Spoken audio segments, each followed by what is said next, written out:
Hello and welcome to Book Talk, a special production of Iron Jaw Productions. I am here with my partner in history, Walter, and we just want to get together and we want to talk about some of our favorite books and reading, and being the history nerds we are. We do a lot of reading. We have some of our favorite authors. This is going to be our first installment. We're just calling it Book Talk until we can come up with a better name. So anyone has a good name for this, please go ahead and let us know. Please be nice. Yes.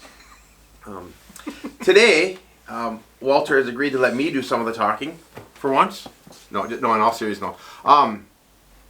We're starting off this first edition of Book Talk with what I consider my introduction to Civil War historiography and literature.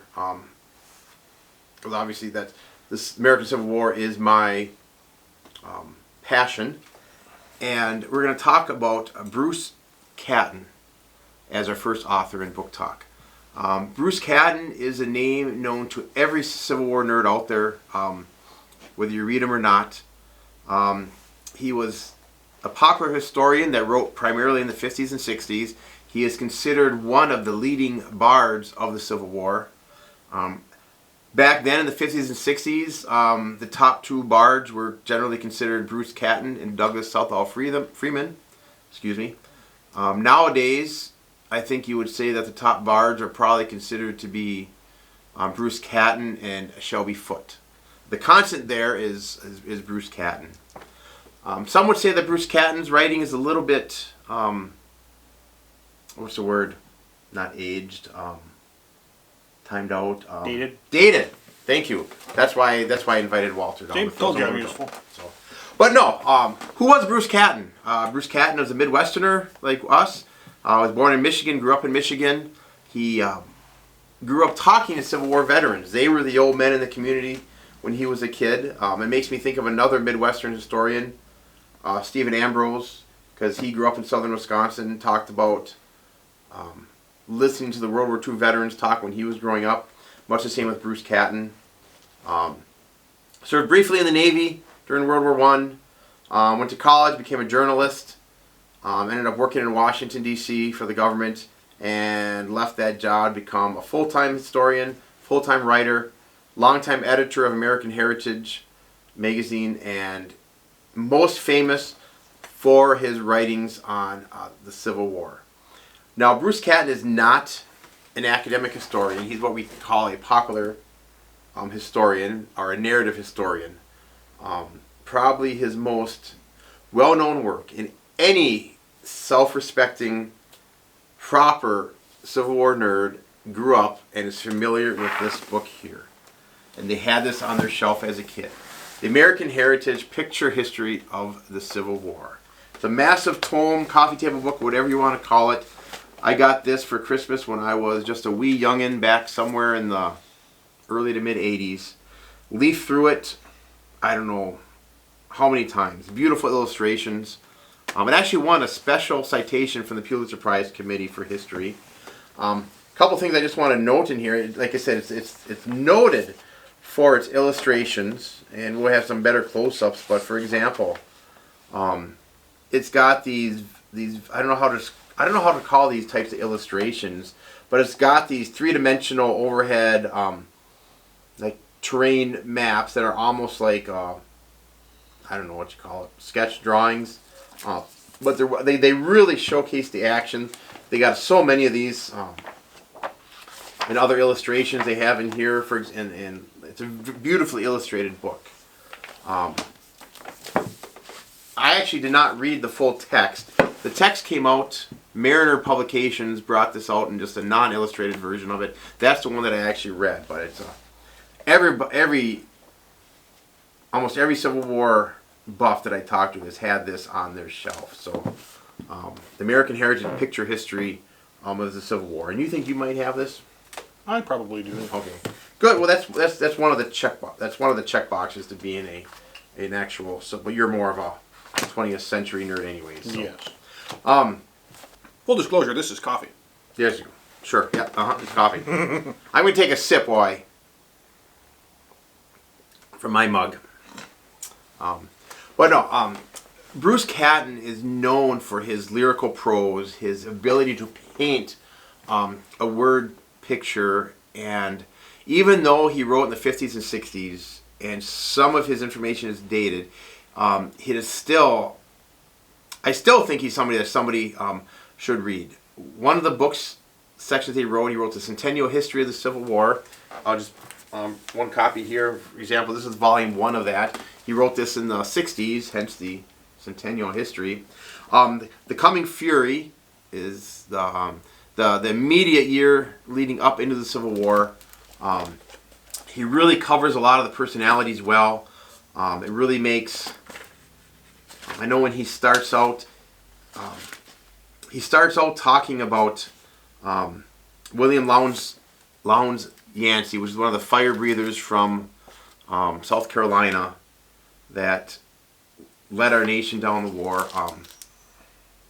An excellent book, an excellent introduction to the Civil War, and the entire volume, I think, is almost must-reading to get a nice overview picture of the Civil War.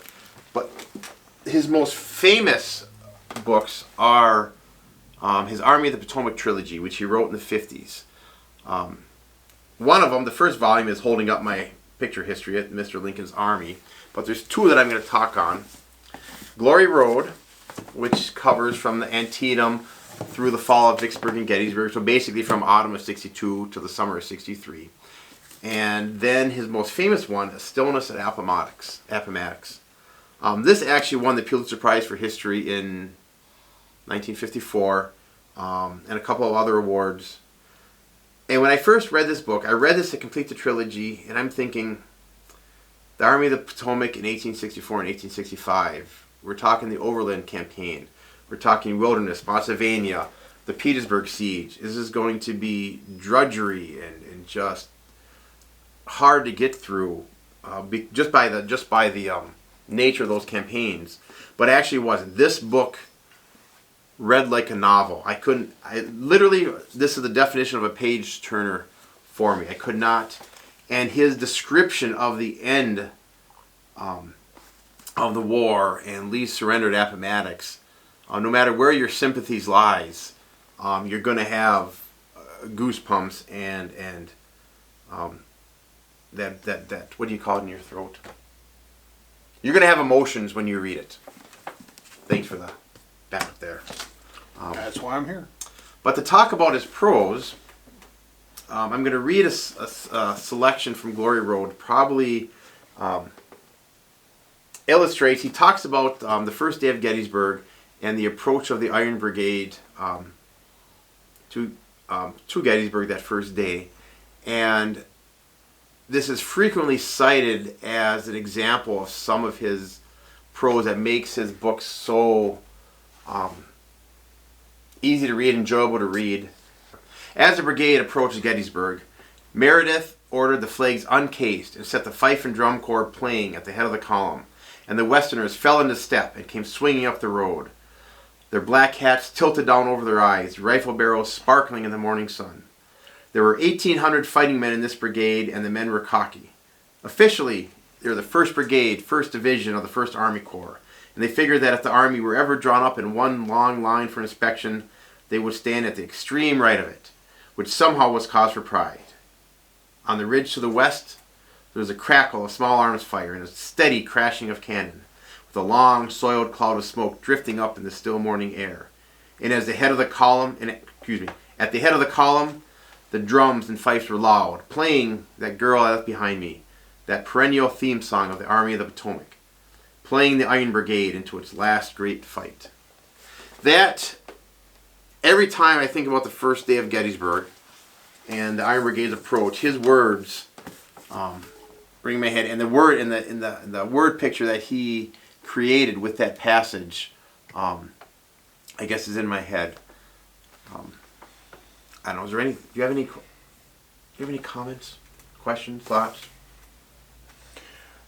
Well, I suppose, it makes for a much more accessible and digestible history than some of the more dry stuff that you'll get out of some of them. Like even some of my own recommendations have a lot of good for my World War II books that will be coming eventually. They're excellent for the information they provide, but unless you're really interested in the topic, and sometimes even then, you can't really sit and read it in one go because the mind begins to wander because of the dry nature.